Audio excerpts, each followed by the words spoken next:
l'infatigable Madame Toulia Balassi, qui n'a ménagé aucun effort pour la... D'accord, écoutez, nous sommes à notre quatrième édition aujourd'hui. Donc, on avait déjà les éditions précédentes qui ont été en fait dédiées à des thématiques diverses, mais exclusivement réservées à la thématique des métiers verts. Donc, cette année, on a décidé en fait d'élargir le concept et d'introduire dans le concept les thématiques de l'énergie et de l'environnement.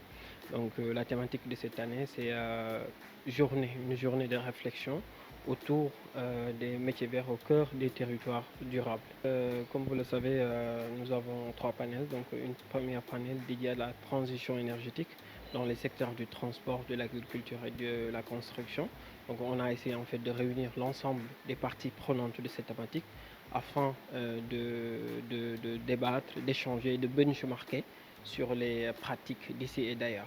Donc j'ai aussi envie de vous dire que cette édition, elle est particulière parce qu'elle inclut dans son concept le concept de l'énergie et de l'environnement afin de ratisser plus large. Parce que vous savez que vous savez tout ce que la thématique des métiers verts est une thématique transversale où on a un enchevêtrement entre plusieurs secteurs. Donc c'est pour cette raison qu'on a décidé aujourd'hui, cette année, d'élargir le concept et de penser à d'autres horizons beaucoup plus larges.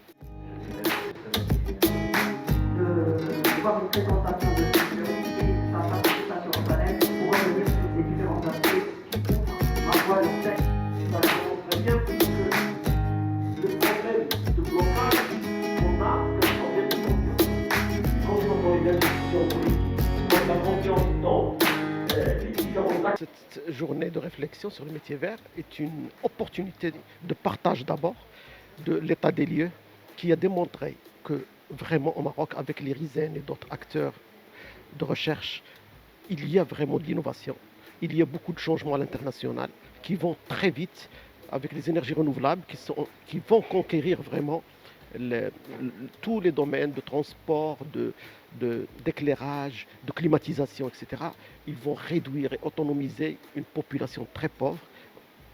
En Afrique, on a plus de 600 millions qui n'ont pas, mais les prochaines années, ces nouvelles technologies et cette avancée de recherche et le basculement de la Chine vers tout ce qui est renouvelable, vers tout ce qui est mobilité durable, il est en train de changer et de booster les moyens financiers pour la recherche et la créativité.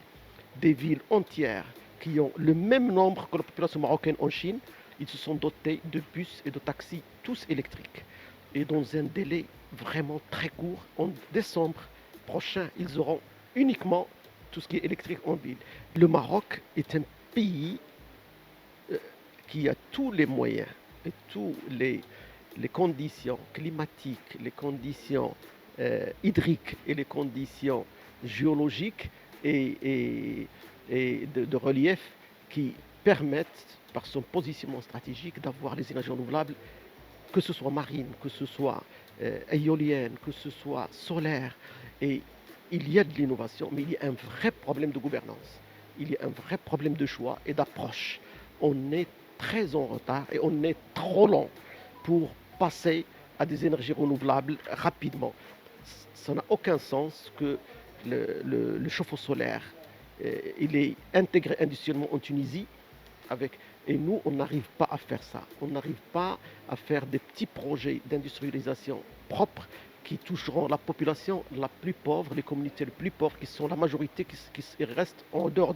C'est pourquoi notre modèle a atteint ses limites. Et l'AMCDD, l'Alliance Maroc pour le climat et le développement durable, elle travaille sur l'élaboration, au niveau de chaque région par région, de l'analyse des PAC et des PDR et des politiques sectorielles pour démontrer qu'ils sont à côté vraiment de ce qu'on attend d'eux. C'est pourquoi on a analysé aussi la loi de finances qui indique qu'il n'y a pas d'intégration de la composante climat et environnement. Et ceci fait que le modèle reste capitalistique et n'intègre pas ces moyens qui vont toucher la majorité de la population. Il faut, en plus des grands projets de l'État, il faut des petits projets d'une grande masse de la population et qui intègre les jeunes et le vrai travail sur la biomasse, sur les énergies renouvelables, sur l'efficacité énergétique et sur différents domaines d'écotourisme, de l'agroécologie, ils doivent se faire au niveau des territoires. C'est pourquoi il faut absolument ouvrir des débats, il faut ouvrir la démocratie participative et il faut écouter la société civile, les chercheurs et lire l'avenir autrement.